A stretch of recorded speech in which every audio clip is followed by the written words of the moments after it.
It's gonna be spectacular. It'll be like my huge adenoids are coming right at you in 3D. All right, now, here's what you do. You send your personal assistant down to one of these Walgreens stores. They pick up these glasses. One lens is red, the other one's green. I'm telling you, it's bonkers. You put on these 3D glasses, and it'll be like Ripper's skeleton is coming right at you. I'm telling you, the whole thing is bonkers. Ripper just told me that our very special guest is gonna be... Are you ready for this now? Are you ready? The dollar! It's gonna look like that huge dead possum he wears on his head for hair is coming right at you. No! I'm telling you, it's gonna be bonkers. Thank God it's not still Regis and Kathy Lee. The whole thing would be bonkers.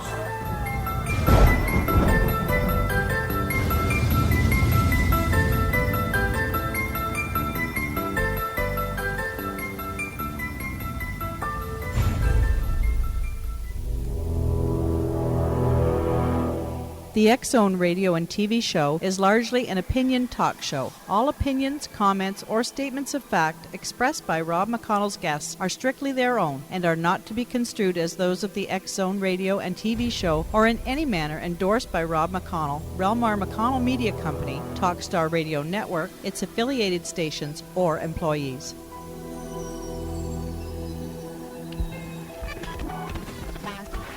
All Hit Radio.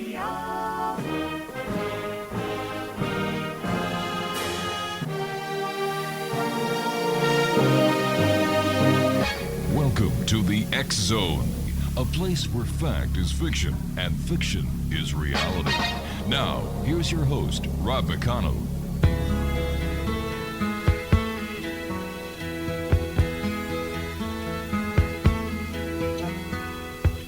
Nobody can tell you there's only one song worth singing. They may try and sell you 'cause it hangs them up to see someone like you.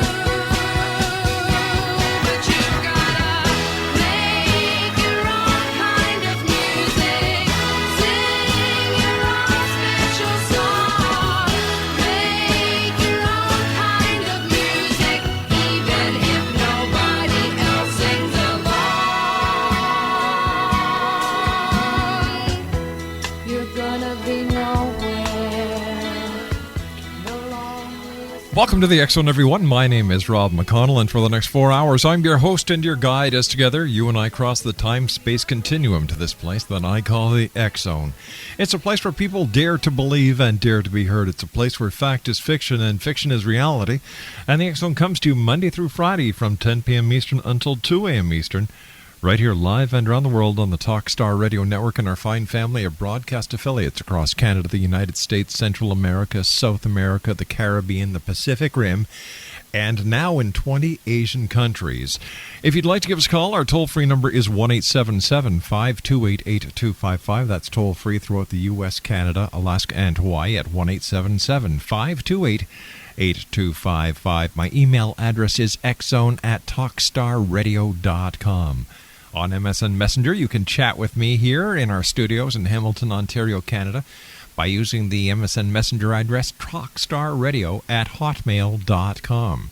And, of course, our website, www.xzoneradio.com. On tonight's show, we have John Welshons. We're going to be talking about when prayers aren't answered, how to find comfort in a world full of destruction and danger. Nina Hess will also be with us with a practical guide to monsters.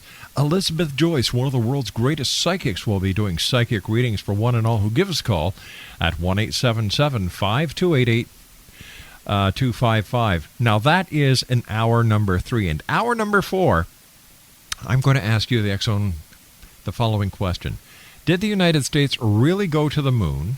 Number 1. Is there a connection between the conspiracy theory of the lunar landing and the assassination of President John F. Kennedy? And was Apollo 13, remember that when Houston we have a problem, was that a PR gimmick that was dreamt up by NASA? Because by the time Apollo 13 came around, nobody cared anymore whether the rockets were going up, what was going on. The interest had been lost. So was this Apollo 13 disaster a PR stunt Interesting question, isn't it? Now, if the United States of America was able to pull a PR stunt off the size of Apollo 13 to get the interest of the nation back into this space race, which, has connotations beyond your belief, and we'll be talking about that in the fourth hour, is it also possible, or does the fact that Apollo 13 may have been a publicity hoax, does this also shine light on what the intention and the feasibility of the United States actually perpetrating 9/11? Is there a common tie? Well, we're going to be talking about that in hour number 4. When I come back from this commercial break, we're going to be talking about when prayers aren't answered. And it's by our first guest of tonight, John E. Welshons. And he is also the author of Awakening from Grief. My name's Rob McConnell, and this is the X-Zone. And I'd like to say hi to Night Angel, who's listening to us on the internet and who was chatting with me here in our studio. And we'll be back on the other side as yours truly, Rob McConnell, and my producer tonight, the one and only Superman, in White Springs, Florida, return with our first guest as the X-Zone commences for tonight, right here, live and now.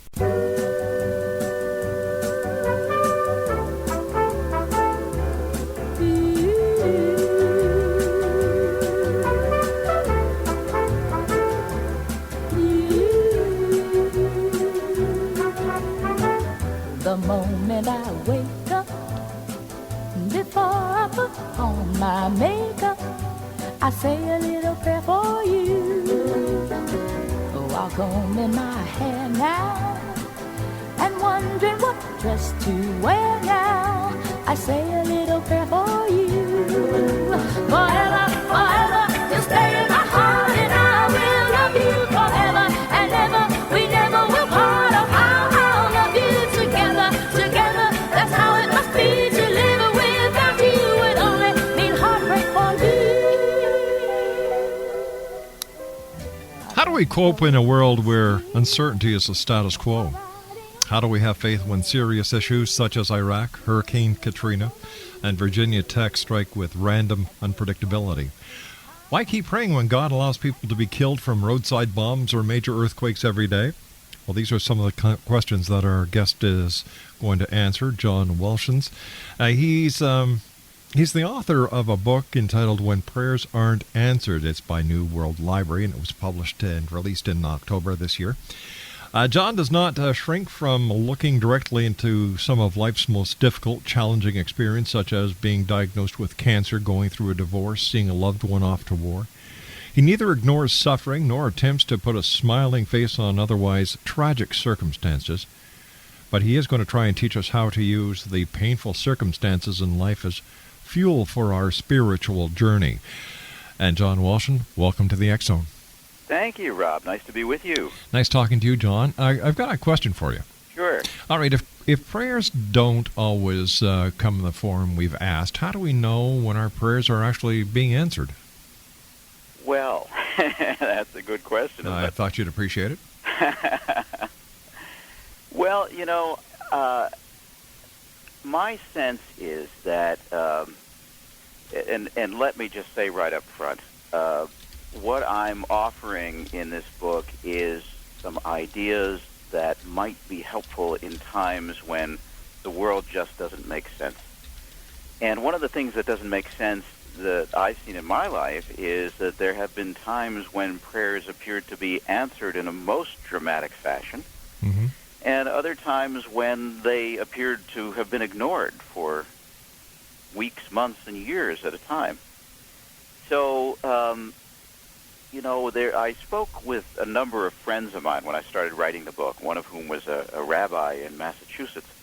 And I asked him what his feelings were about unanswered prayer. And he said, well, there are three things. First of all, that it may be that in the world to come, or meaning in his terminology in heaven, that all prayer is prayer of praise and thanksgiving. That is, not asking for anything, but just being grateful for what we have. The second is that we have no way of knowing if what we're asking for is the best thing for us or for the other people who are involved. And the third thing he said was, I think God can say no. That's the thing we don't like to hear. But So I'm going to jump ahead and just say that when circumstances align themselves, so it looks like a prayer has been ignored or hasn't been answered or whatever, my sense and my experience is that there is always something else that we can go to in terms of spiritual awakening and spiritual growth. In other words, that I have worked with people going through some of the most difficult circumstances that human beings can experience, and I've seen that many people who have gone through unbelievable suffering have come out the other end happy. You know, I think of, for instance, the Dalai Lama today, who was in Washington. Yes.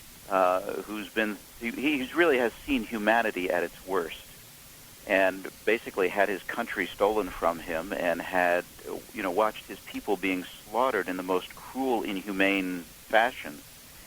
And yet he smiles all the time. Now, how does that happen? That doesn't mean that he ignores what happened or that he has ever given up on his quest to get his country back. But he, in the midst of all that, remains happy. So I think that the question of whether or not the prayer has been answered, sometimes we can't answer that question, but what we can do is find a place of peace and joy and love and contentment inside ourselves. How do you feel about the current popularity of The Secret and the law of attraction?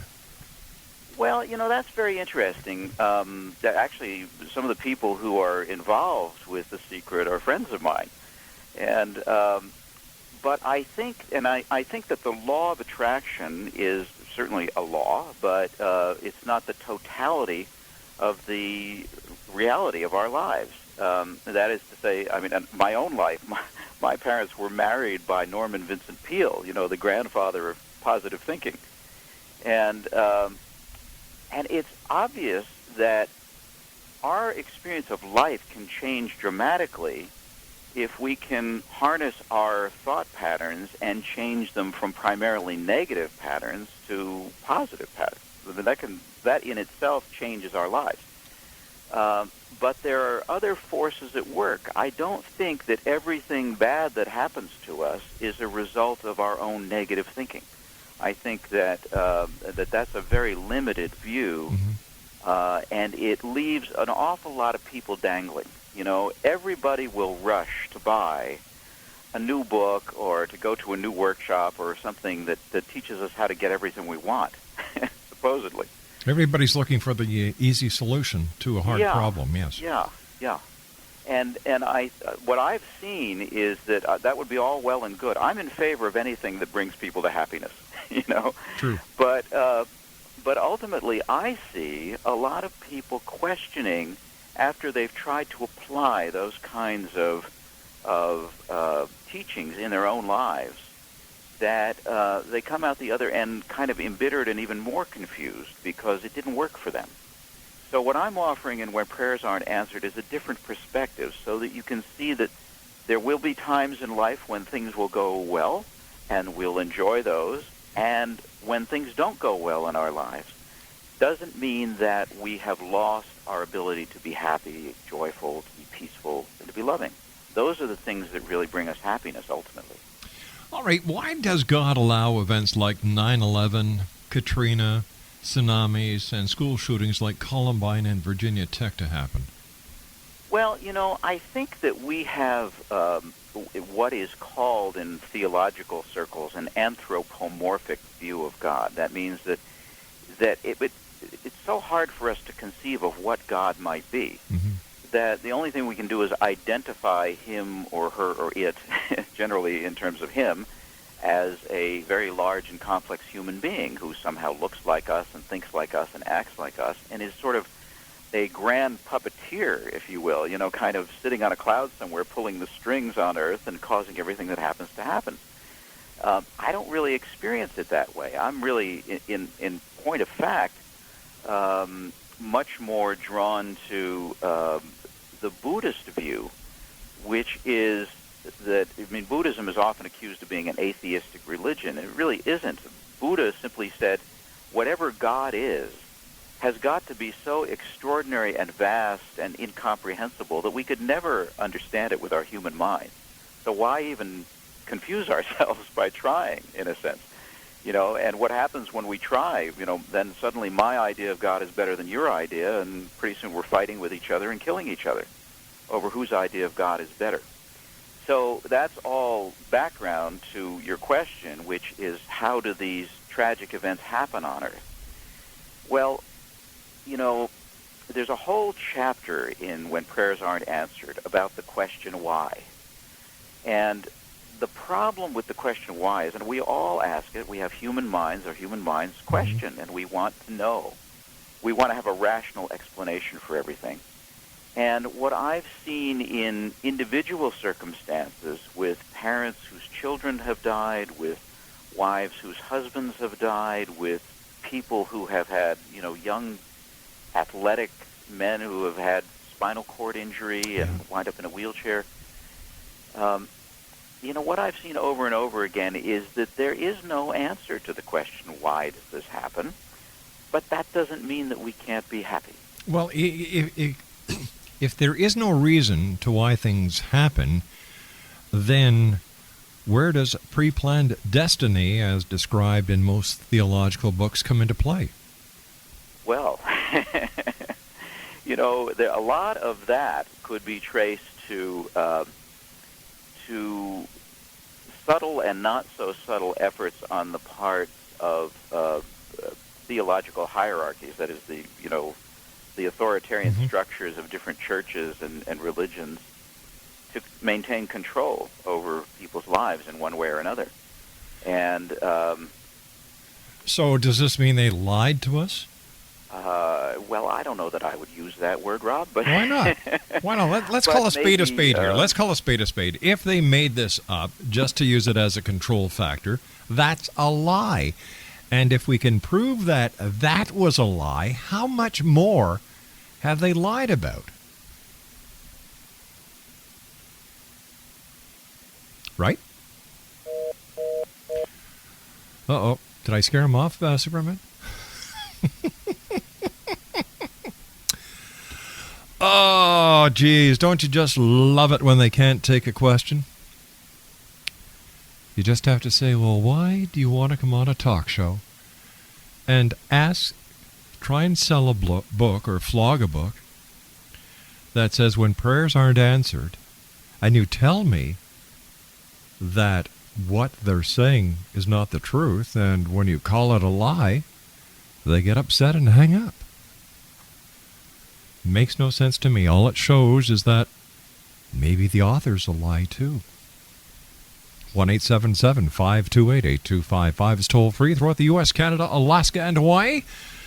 My name is Rob McConnell, and this is the X Zone, a place where people dare to believe and dare to be heard. But if you dare to believe and dare to be heard, I'm just not going to stick around and ask you the questions that you want me to ask you. That's not how this show works.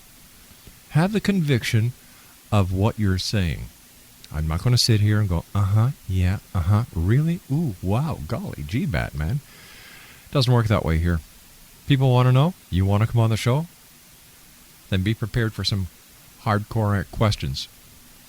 My name's Rob McConnell, and as you can see, this is the X Zone. So another one that we mark with a DNR, which means do not rebook. I'll be back on the other side of this commercial break as the X Zone continues. We're right here live and around the world on the Talkstar Radio Network, and we will be back after the news from our studios in Hamilton, Ontario, Canada. Don't go away.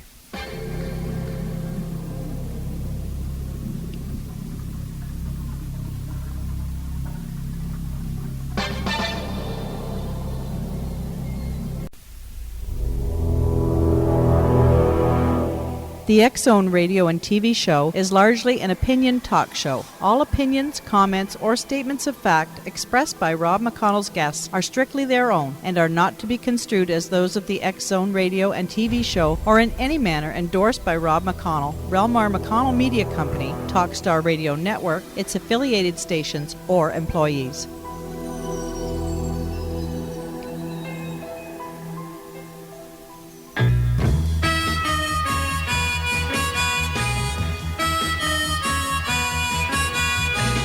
Last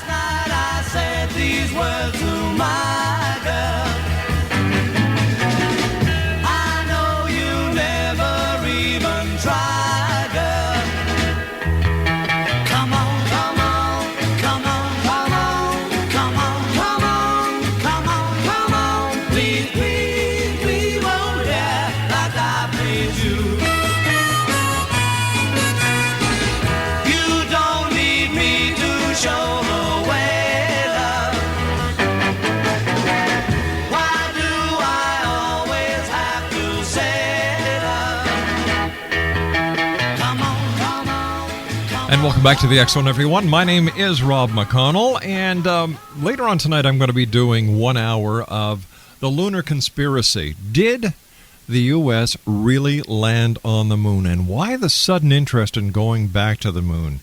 Does it have anything to do with the fact that China is going to the moon?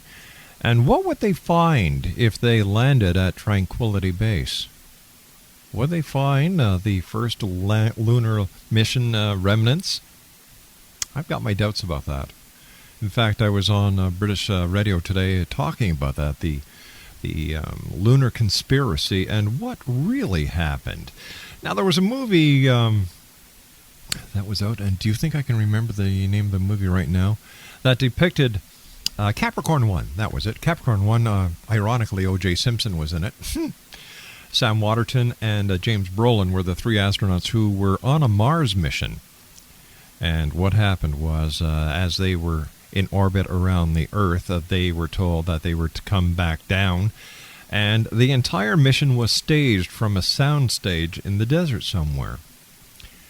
Now, was this somebody blowing the lid off of the fact that the U.S. never went to the moon? Like, let's go back in time. You know, here we are in the Cold War, right? The Russians have launched Sputnik. It's orbiting the Earth. Then they launch an animal into space. And by this time, the Americans are getting really nervous about their security. Like, if they can put a satellite into space that's orbiting, and they can put an animal, and then the animal comes back to Earth, what else could they put up there with the technology that they have for lifting huge payloads into space? Well, just imagine this. Here we are, like I said, in the Cold War. And America makes this stand that they are going to go to the moon. Was this all a charade in order to bring America back together? A common fight? Like, here we are, we're on the edge of eve of destruction, as Barry Maguire would say. Nuclear destruction. Everybody's totally in shambles. We've got Khrushchev sending missiles to Cuba. Is it possible that the United States concocted the entire lunar mission in order to give the citizenry a false sense of security? Is it possible? Well, let's look at it this way. The Russians were definitely ahead of the space race. They put the first satellite in orbit, the first animal in orbit, the first men in orbit, and they also sent a probe to the moon, retrieved rocks, and the probe returned to Earth. Why did the U.S. actually send men to the moon? Here's a little clip about the lunar objective that I'd like you to listen to, X-Zone Nation. Dr. von Braun, how would you say we stand in relation to the Russians, and do you think we can ever catch up? I'm convinced that in the space field, the Russians are ahead of us, particularly in large weightlifting capability, and that at the moment the problem is not so much to catch up, but first build up the working speed that they have already demonstrated. After we are running as fast as they do, there's still a considerable gap to close, and only the future will tell whether we'll manage to close that gap. We cannot and will not ever get into this race as we should, so long as all of our objectives are short-term objectives. We've got to have no finite end to our objectives. The end of our objectives should be as far as we can see at any given time. But right now, we need a 10 to 12-year program that has as its ultimate goal the manned domination of space. And if we don't, we're going to be in trouble. I believe that this nation should commit itself to achieving the goal before this decade is out of landing a man on the moon and returning him safely to the Earth. We must assure our preeminence in the peaceful exploration of outer space, focusing on an expedition to the moon in this decade. But when President Kennedy was questioned by members of the media about the U.S. Being second to the USSR in the space race, this is what he said. President, a member of Congress said today that he was tired of seeing the United States second to Russia in the space field. I suppose he speaks for a lot of others. What is the prospect that we will catch up with Russia and perhaps surpass Russia in this field? However tired anybody may be, and no one is more tired than I am, it is a fact that it's going to take some time, and I think we have to recognize it. They secured these large boosters, which have led to their being first in Sputnik and led to their first putting their man in space. We are, I hope, going to be able to carry out our efforts with due regard to the problem of the life of the man involved this year. But we are behind. All right, so there you've got the President of the United States, President John F. Kennedy, who was basically saying, look, we're behind. They've got the technology. There's really nothing we can do except try to catch up and surpass them. Well, there's one little scientific, how should I best say this, little scientific anomaly, that's a good word, that very few people have heard of that affects the manned space program, and it's called the Van Allen radiation belts. I'm going to play a clip for all you X-Zone Nation from Bart Sebrell's A Funny Thing Happened on the Way to the Moon, the greatest government cover-up of all time. And this DVD is available at www.moonmovie.com. Just listen to this and then ask yourself, did the U.S. really go to the moon? Unbeknownst to the citizenry, high above the Earth, beginning at an altitude of 1,000 miles and extending an additional 25,000 miles, lay lethal bands of radiation called the Van Allen radiation belts. Every space mission in history with humans on board, from both the United States and Soviet Union, from the first in 1961 to the present, has been well below this deadly radiation field. Mercury, Gemini, Soyuz, Skylab, the Space Shuttle, all maintained altitudes well below 1,000 miles. All except Apollo. The more experienced Soviets spent 100 hours in space for every 20 hours of the US. In order to survive the hour-and-a-half journey through this radiation field necessary to reach the moon and return, solid lead shielding between the astronauts and the exposure outside would be required. The mammoth Saturn V rocket used by Apollo was already 35 stories tall and weighed as much as a battleship. To add additional tonnage in the form of a lead barrier completely surrounding the crew members would have made it impossible for the vehicle to get off the ground. That is why the Soviets, though more advanced, only sent an unmanned probe to the moon. The Apollo spacecraft's narrowest shielding was less than 1/8 of an inch of light aluminum.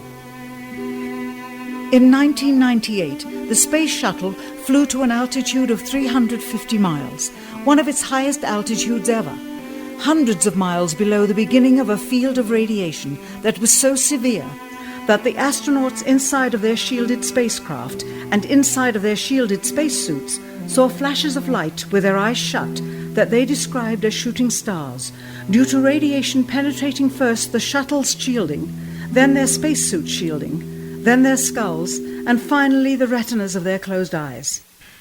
All right, so now we've got a little bit of science behind this entire theory that says there's the Van Allen radiation belt. How did the astronauts go through this without developing brain cancer or other physiological damage caused by the radiation?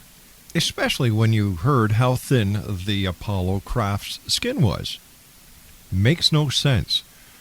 But during a press conference with Neil Armstrong and the crew of the Apollo mission that landed on the moon, a reporter asked a question about the stars. Listen to this.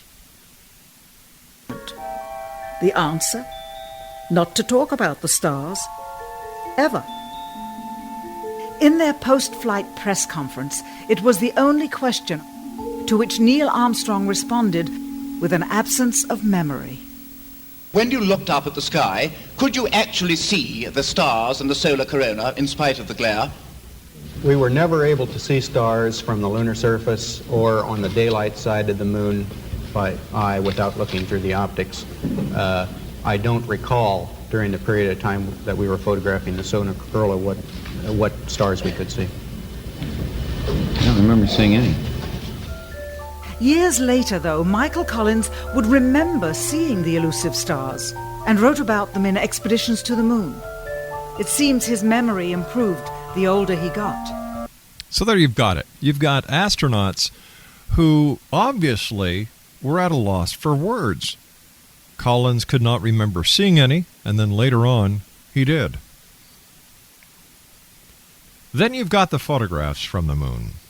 You've got shadows that should be going the same way if it's from the same light source. However, there are photographs where you have two different shadows going two different ways, which means there are two separate light sources.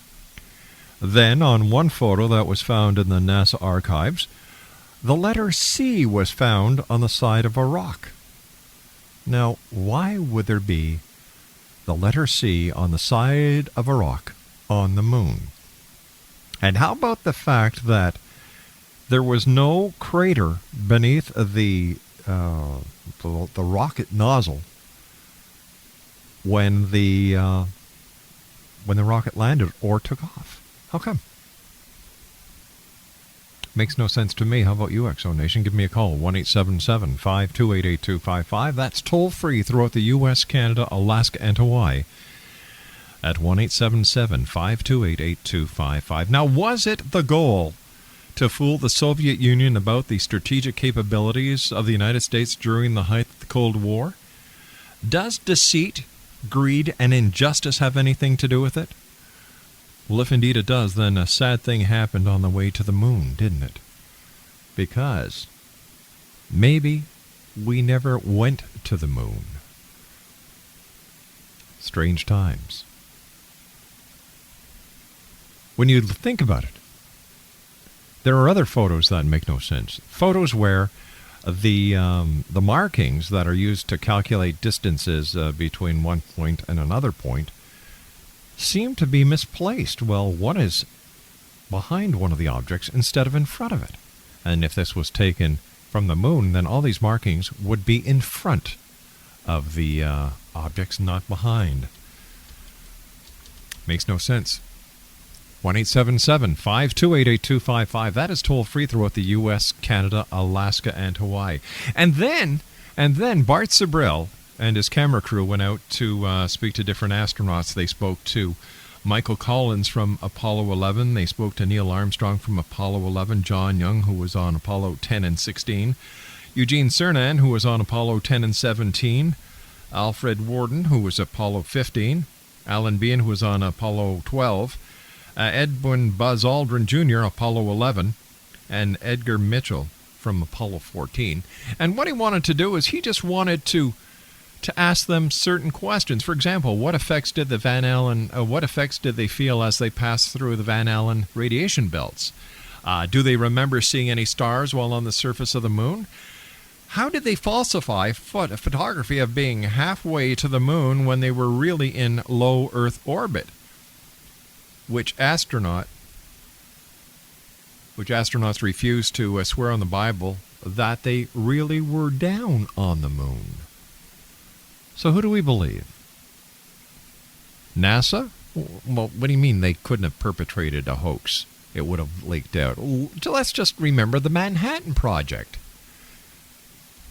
You know, there you had thousands of people working on the bomb, and it was one of the best kept secrets. So why couldn't a lunar conspiracy have been committed? Why not? It could. And I think it did. After all, if we could put a man on the moon several times and waste all this money, tons and tons and tons of money, how come we can't find an alternative fuel for a car here on this planet? Come on, something doesn't make sense. And why are we going to allow NASA to spend hard-earned taxpayer money to put man on the moon again? Feed the hungry here on this planet.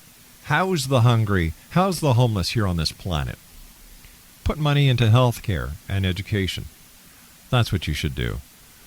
The moon is a dead planet. Let's solve the problems on this planet first before we go back out to outer space. My name's Rob McConnell, and this is the X Zone, a place where people dare to believe and dare to be heard. I'll be back on the other side of this commercial break. Lines are open at 1-877-528-8255. I'll be back on the other side of this break as we continue the X Zone live from our studios in Hamilton, Ontario, Canada.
Lunar conspiracy.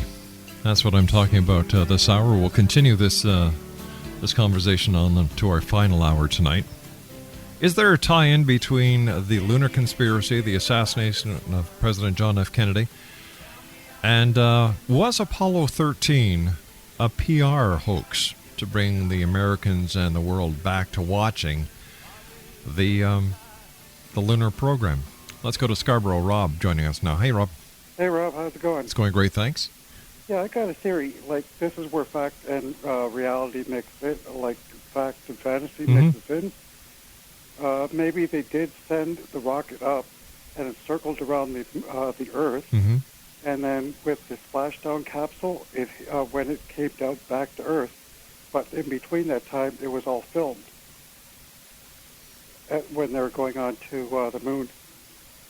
Well, this is the theory. This is the theory that the telemetry that NASA was receiving was actually pre-programmed telemetry, and that they were actually in Earth orbit all the time. In fact, on Bart Sibrel's DVD, A Funny Thing Happened on the Way to the Moon, you can actually see the crew of Apollo 11 staging part of their mission, where they should be halfway between Earth and the Moon. They're actually in Earth orbit, and you can actually see them perpetrating this hoax. And once again, if you'd like to get a copy of this DVD, Exonation, it's at moonmovie.com. I think that when you look at the price that was the price tag that was on the first lunar mission, Apollo 11, according to the GOA.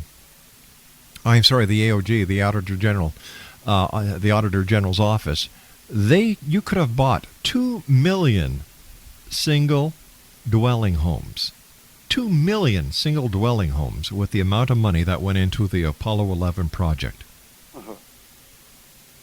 Now you tell that to a person who doesn't have a home.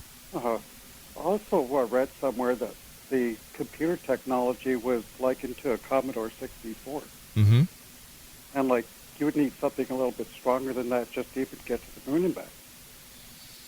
Well, I'm not sure about that, because the computer technology that they had is, I don't know, to be honest with you, Rob. But what I can remember seeing from those days was massive computer banks, and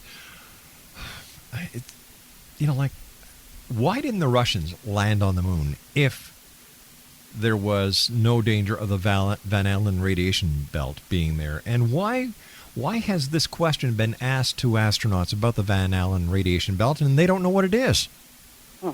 These are just some of the questions that I believe need to be answered, and I admire Bart Sibrel for doing his 2 DVDs, Astronauts Gone Wild and A Funny Thing Happened on the Way to the Moon.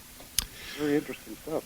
Rob, we've got to take a break and get on to the next hour, but we're going to continue this in hour number 4, and I look forward to hearing from you back then. Thank you very much. Take care, Rob. Take care. 1-877-528-8255 is toll-free throughout the U.S., Canada, Alaska, and Hawaii. When we come back from the news at the other side at 6.5 minutes past, we'll be talking to Nina Hess about, are you ready for this? This one is going to be fun. A practical guide to monsters. Woo! From astronauts to monsters, here on the X-Zone with yours truly, Rob McConnell. I'll be back after the news as we continue live and around the world from our studios in Hamilton, Ontario, Canada.